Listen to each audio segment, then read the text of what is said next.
saludo y en forma especial para usted, mi hermano, si es adventista. Este pequeño material, entre otras cosas, también es para meditar. Hoy, 3 de noviembre, en la tarde, llegando al momento cumbre de las jornadas oficiales de las elecciones presidenciales en los Estados Unidos, viendo los medios de comunicaciones que desde hace días nos están acercando y arrojando luz con respecto a lo que sucedería a partir de hoy en esta nación.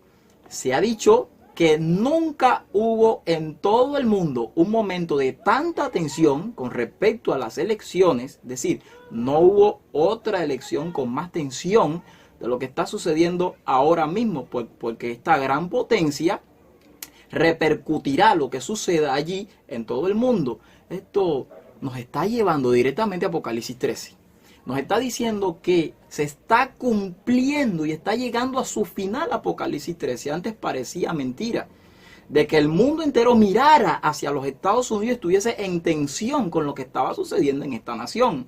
Pero al ver el cumplimiento de que el mundo entero iría en pos de la bestia a través de la imagen de la bestia que le haría este gran favor, y al ver el cumplimiento exacto del libro del conflicto de los siglos en el capítulo 26, los Estados Unidos en la profecía, que nos están diciendo hace mucho tiempo lo que ha sucedido, lo que está pasando ahora mismo y lo que está por venir. En medio de todo esto, ¿cuál es la posición de Dios? ¿Cuál debería de ser la posición oficial del pueblo remanente del Señor en cuanto a votación? Y hay muchos que dicen, bueno, yo si voy a votar, votaría por aquel que sé que va a defender la libertad religiosa hasta el final. Pero te has puesto a meditar si ese por el cual estás votando es el mismo hombre utilizado para poner la ley dominical y al final quitarte un día todas tus libertades y todos tus derechos. Y usted dice, bueno, pero yo no estoy en los Estados Unidos. En el país donde se encuentre, si estás votando por alguno de los dos partidos, lo que está sucediendo es que muy pronto el mundo entero tendrá el ejemplo de los Estados Unidos cuando pongan la ley dominical. Simultáneamente se van a quitar todos los derechos en toda la tierra. Y entonces usted dice, bueno, ¿qué debo de hacer? La palabra de Dios nos dará respuesta para todo eso. Pues claro que sí. En la Biblia muy claro está. Dice en el libro de Segunda de Corintios, en el capítulo 6, versículos 14 al 17, no os unáis en yugo desigual con los incrédulos. Porque ¿qué compañerismo tiene la justicia con la injusticia? ¿Y qué comunión la luz con las tinieblas? ¿Y qué concordia Cristo con Belial? ¿O qué parte el creyente con el incrédulo? Un poco más abajo en el versículo 17 nos dice claramente, por lo cual salid de medio de ellos y apartaos, dice el Señor. ¿Quién es que lo dice? El Señor. Pero además de eso nos dice, no toquéis lo inmundo y yo os recibiré. Queremos tener la plena certeza, confianza y seguridad de que hemos estado siendo recibidos por el Señor, de que Dios nos ha recibido, de que está trabajando con nosotros, de que su Espíritu Santo se mueve y participa en el templo de nuestra alma tal cual. Y como lo dice el versículo 16, quitémonos del lado, enterremos las cuestiones políticas, el voto y todas esas cosas nada tienen que ver con nosotros. Hay muchos que dicen, no, ese texto solamente es para los matrimonios. No. La mensajera del Señor, Dios a través de su sierva fiel, nos dice que este texto se aplica directamente a las cuestiones políticas. Dice en el libro Obreros Evangélicos, página 407. Obreros Evangélicos, página 407. En el primer párrafo, en formato digital, y en el tercer párrafo también, nada más leo un pedacito, dice, ¿qué hemos de hacer pues?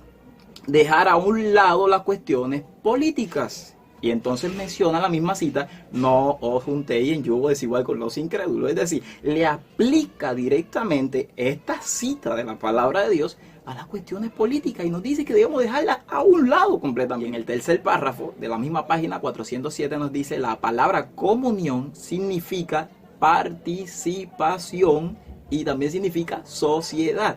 Es decir, tenemos una participación con los mundanos, tenemos una sociedad. Nosotros únicamente somos socios de Dios, pero ella sigue diciendo, Dios emplea las figuras más fuertes para mostrar que no debe haber unión entre los partidos mundanos y los que buscan la justicia de Cristo. Ahora, póngale ojo a este párrafo porque era el que queríamos mostrar. En la página 406, Obreros Evangélicos, el Señor quiere, ¿quién lo quiere? El Señor. ¿Y qué es lo que quiere? Que su pueblo entierre las cuestiones políticas. Así como cuando vino Jacob de la casa de Labán y le dijo a todas sus mujeres y a todo el mundo, quítense todos sus dioses, y enterró todos esos dioses, todas esas abominaciones debajo de la encina allá en Siquén. Así Dios quiere que estas abominaciones nos las quitemos de encima, que enterremos las cuestiones políticas. Pero no solamente está hablando aquí de política, sino del voto. Mira lo que nos dice acerca de estos temas: el silencio es elocuencia. Dios pide a sus seguidores que se unan en los puros principios del evangelio que están claramente revelados en la palabra de Dios. ¿Dónde debe ser la unidad del pueblo del Señor? En los puros principios que están revelados en la Biblia. Pero sigue diciendo, ahora ponga ojo a esto: no podemos votar. Así dice. No podemos votar sin peligro por los partidos políticos. No podemos votar por los partidos políticos, ni que los demócratas, ni los republicanos, que si Trump, que apoya aparentemente la libertad religiosa, o que si está deteniendo el globalismo, que si la misericordia de Dios está puesto sobre este hombre y vamos a poner nuestro voto allí con respecto a esto, ¿no? Que si John Biden, no. Nada de esto. No debemos de votar por los partidos políticos porque no sabemos para quiénes estamos votando. En otras palabras, nosotros no sabemos quién se está moviendo por detrás. Eso es lo que está diciendo claramente el Señor. No sabemos lo que estamos haciendo, pero ahora mira lo que dice la cita. No podemos votar sin riesgo, tomar parte en el plan político alguno, es decir, ninguno. No podemos trabajar para agradar a hombres que emplearán su influencia para reprimir la libertad religiosa. Hay un capítulo en el libro Conflicto de los Siglos que ahora se está cumpliendo al pie de la letra. Todo el mundo sabe, el que ha leído ese libro y el que ha leído ese capítulo, que se ha cumplido tal y cual como lo dice el Conflicto de los Siglos. Pero mira lo que nos sigue diciendo esta cita. No podemos trabajar para agradar a hombres que emplearán su influencia para reprimir la libertad religiosa y pondrán por obra medidas opresivas para inducir a obligar a sus semejantes a guardar el domingo como día de reposo. Esto viene, mi hermano, esto viene. ¿Cuál debería de ser la posición del pueblo de Dios? Orar. Nosotros lo que debemos de hacer es orarle a Dios, que tiene el reloj divino, que tiene el cronograma divino, que tiene todo lo que va a suceder, que sabe cuál es el presidente que va a detener la agenda globalista, que sabe cuál es el presidente que va a apoyar o va a adelantar la ley dominical para adelantar también la venida de nuestro Señor Jesucristo. Así que se haga la voluntad de Dios. Esa es nuestra posición, pero no meternos. Dice, el primer día de la semana no es un día que se haya de reverenciar, es un falso día de reposo. Y ahora dice, y los miembros de la familia del Señor no pueden estar de parte de los hombres que saltan ese día y violan la ley de Dios hollando su sábado. ¿Por cuáles de los partidos que votas honran la ley de Dios y saltan el sábado? Ninguno, a lo contrario, lo que hacen es apoyar el día domingo hasta el fondo.